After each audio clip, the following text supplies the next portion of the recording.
Allez, c'est les actus de PA. Content d'être là, le connard. Allez, on est parti, c'est ça en fait. C'est le moment. Il chope ses infos via la NASA. C'est pas PPDA, c'est pas Chazal. Tu crois que tu sais, mais tu sais pas. Poto, c'est les actus de PA. Mais du coup, tu l'invites plusieurs fois, ce mec-là, c'est ça? Et toi, elle est là très souvent. Voilà, je dois vous dire. Et ça fait plusieurs émissions. Plusieurs émissions que vous n'avez pas pu vous délecter de mes petites actus. Donc, je me suis dit que j'allais revenir fort avec un gros sujet qui, honnêtement, est une dinguerie quand même. On va parler de l'eau et pas n'importe quelle eau. L'eau en bouteille. Alors, déjà, l'eau en bouteille, c'est le produit le plus consommé en France en termes d'achat dans les supermarchés. Voilà, cette bouteille d'eau, elle doit forcément vous parler. Je vous avais déjà montré une image dans Popcorn. C'était le podium de la consommation. Donc, on retrouvait sur le podium justement Ricard et Coca-Cola. En effet. Mais sur la première marche, c'était la cristalline en légende, en tête des ventes, donc avec le pack vendu pour plus de 300 millions, un peu plus de marchandises en 2023, ce qui est quand même pas rien. Si on regarde un peu plus bas dans le classement, on a aussi donc Volvic et San Pellegrino. L'eau en bouteille, c'est hyper plébiscité par les ménages en France, que ça soit une affaire de goût, d'habitude, de manque de confiance envers l'eau du robinet, ça peut dépendre des raisons. Ce soir, je vais vous parler d'une affaire qui agite grandement le secteur. Et pour cause, la plupart des eaux commercialisées sur le marché seraient en vérité contaminées par diverses bactéries, composants chimiques qui n'ont rien à faire là-dedans. Le plastique utilisé pour les bouteilles d'eau, ça a son impact. Je pense que je ne vous l'apprends pas forcément. Mais là, il y a plusieurs études qui sont sorties, dont une récemment dans la PNAS, qui est en gros le compte-rendu de l'Académie nationale des sciences des États-Unis d'Amérique, où on apprend qu'en moyenne, on pouvait ingérer donc 240 000 particules de nanoplastique par litre de bouteille d'eau. Donc en gros, alors là c'est le moment un peu technique parce qu'il faut se projeter, il faut s'imaginer. Vous avez sûrement déjà entendu parler des microplastiques qui sont en partie responsables de la pollution des océans, comme vous pouvez voir là. Un microplastique à peu près, là que vous pouvez voir, le truc vert par exemple, ça fait 5 mm, donc 5000 micromètres. Là, quand je vous parle de nanoplastique, c'est l'infiniment petit. Donc, la totalité des nanoplastiques présents dans 1 litre d'eau environ, ça équivaut à 1 micromètre. D'accord. Là où un microplastique, c'est 5000 micromètres. J'espère que je ne vous ai pas perdu avec tous les micros et tout. On a perdu 15 000 viewers. On reparle-moi des dinosaures, Envoie-moi du dino, Hugo, s'il te plaît. Non, mais forcément, du coup, c'est tellement petit que ça peut plus facilement s'infiltrer dans le sang, dans les organes, etc. Les particules, elles proviennent en taux de la bouteille, mais aussi du processus pour purifier l'eau, et c'est là que ça devient intéressant. Moi aussi, je veux Tu veux de l'eau si tu veux, là, tu me dis. Mais en gros, pour le moment, les scientifiques, en fait, ils sont incapables de dire si ça représente un danger à long terme pour le corps humain, mais ça a de quoi inquiéter. Et il y a un truc qui est encore plus inquiétant qu'on a appris récemment, c'est que des gros groupes d'industriels de production d'eau en bouteille, en fait, ont tout simplement menti sur la qualité de leur production. Tout va commencer donc en 2020 dans le groupe Alma. Ça ne doit pas vous dire grand-chose, Alma, mais en fait, c'est une holding qui regroupe donc à la fois Cristalline, vous voyez toutes les marques, là, il y a du Rosana, Vichy Célestin, c'est quand même du poids lourd de l'industrie de l'eau. Et en fait, en 2020, comme je vous disais, il y a un ancien salarié qui a décidé de dénoncer les pratiques du groupe à la répression des fraudes, en expliquant donc que selon lui, le groupe Alma, entre autres, en fait, ce qu'il faisait, c'est qu'ils coupaient leur eau minérale avec de l'eau du robinet. En vrai, tant qu'à faire, c'est vrai que ça se mélange bien. Donc l'une dans l'autre, ça peut être pratique. Ils désinfectaient l'eau à l'ozone, ou encore ils ajoutaient du sulfate de fer ou du CO2 industriel pour tout ce qui est gazeux. Tout ça, forcément, c'est illégal. Pour vous expliquer rapidement, parce qu'on est quand même sur un sujet très technique avec la santé, etc. C'est très technique. En fait, ils sont autorisés donc du coup à faire des traitements bien spécifiques qui permettent d'éviter en fait des fortes teneurs en fer ou de soufre. Mais l'eau, sinon, elle doit jamais subir une désinfection. Quand ça, minimum en fait. Exactement. Quand ça vient de sources naturelles pour garder cette appellation, c'est tout simplement interdit. Et c'est ça qui est reproché aux industriels, parce que parmi les marques trouvées, on a l'exemple aussi de Châteldon. Je ne sais pas si vous connaissez Châteldon. Oh non, la Châteldon Châteldon, donc très vieille haute source gazeuse. Selon la légende, Louis XIV, il en buvait déjà. C'est pour ça qu'il connaît. Les conseils de son médecin qui lui aurait conseillé de boire de la Châteldon, enfin de la source de Châteldon à l'époque. Donc la bouteille, elle est luxueuse, on a carrément le roi soleil sur la bouteille. L'eau des rois, elle est tout simplement naturellement gazeuse, sauf que surprise, lors d'un contrôle sur Sa Majesté l'eau minérale, la Châteldon, il foutait tout simplement du gaz carbonique dans la bouteille. Voilà. Et derrière, histoire d'avoir des bulles, tant qu'à faire. Mais tu risques quoi, PA Il risque un procès de fou furieux. Je vais t'expliquer, mon pote. Je peux te dire que c'est un sujet sacrément épineux. Et derrière, forcément, eux, ils l'ont revendu pas donné la bouteille. Hein. Châteldon, c'est plutôt Châteldon, ça coûte cher. C'est plutôt luxe, etc. Okay. Ils ont dû changer, donc ils ont modifié l'étiquette. Ensuite, ils sont passés d'eau naturellement gazeuse à eau finement pétillante. Ouais, d'accord. Et c'est un peu sur ça que... exactement le même turn qu'a pris Perrier aussi. Tu vas le... Oh là là. Il suit tout, il a jamais lâché l'actu celui-là. Vous êtes team eau gazeuse? Que oui. Team water.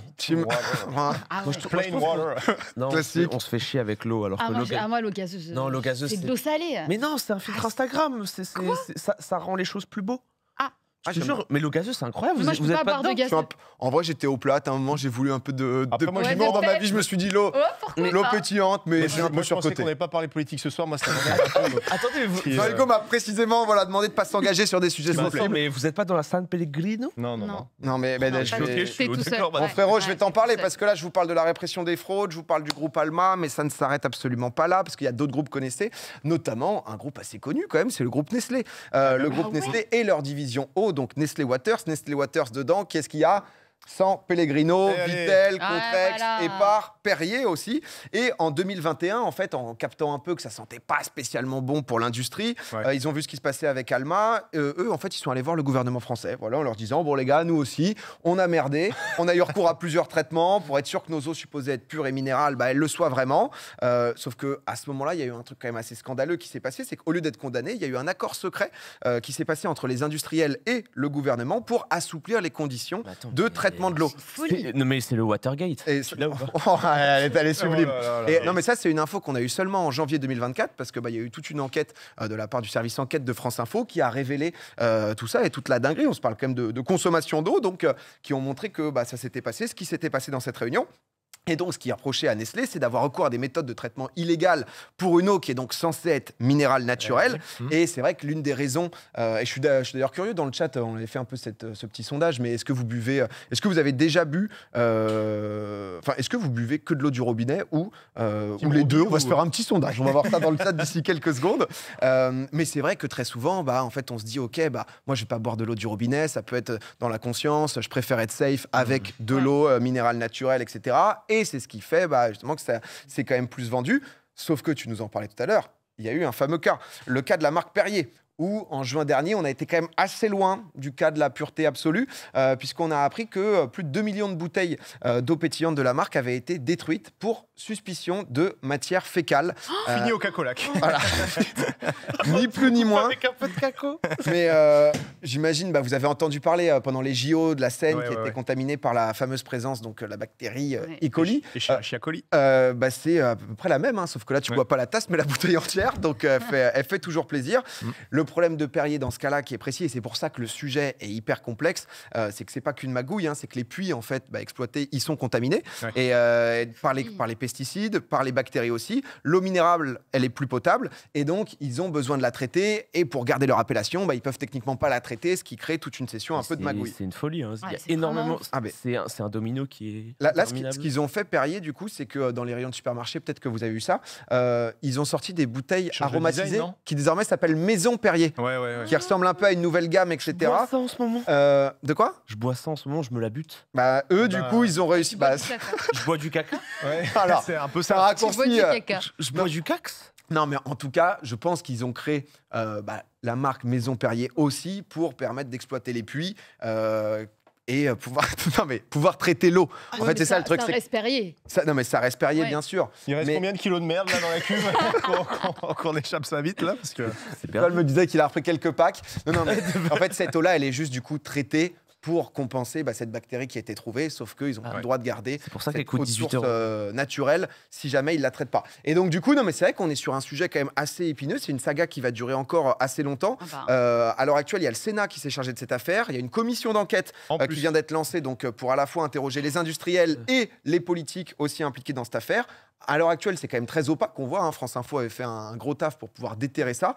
Et on n'a pas beaucoup plus d'infos. Il y a des trucs qui sortent au fur et à mesure de savoir à quel point c'est dangereux. Est-ce qu'on est que sur un truc d'appellation où du coup l'appellation va être changée? Est-ce qu'ils vont tolérer plus de choses? Parce que c'est vrai que c'est un truc d'environnement aussi, quand on se parle de pesticides et tout.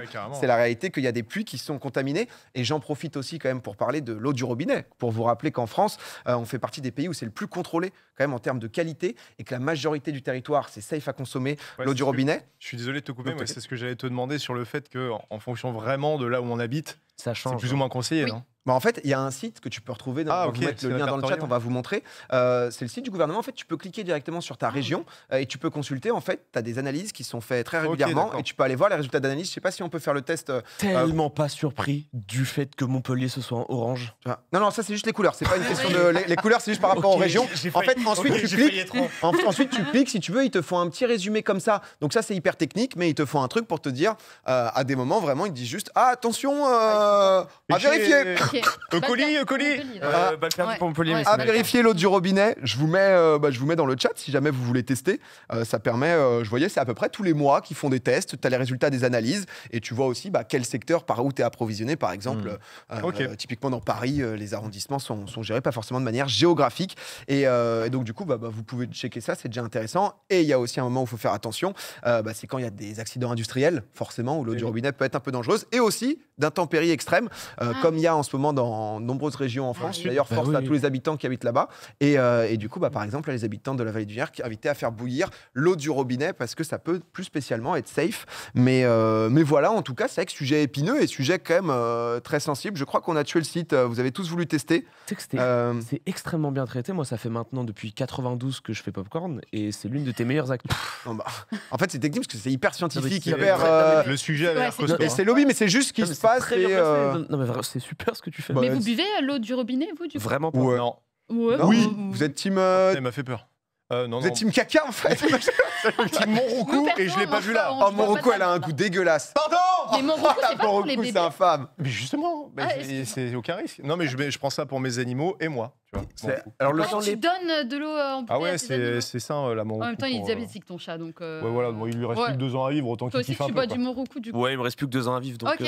Moi, je suis full eau du robinet, parce qu'à un moment, j'étais matrixé par éducation, mais ce truc un peu non, mais on sait jamais l'eau du robinet et tout. Et en fait, tant que vous allez checker et que ça se passe bien, on a le résultat du sondage.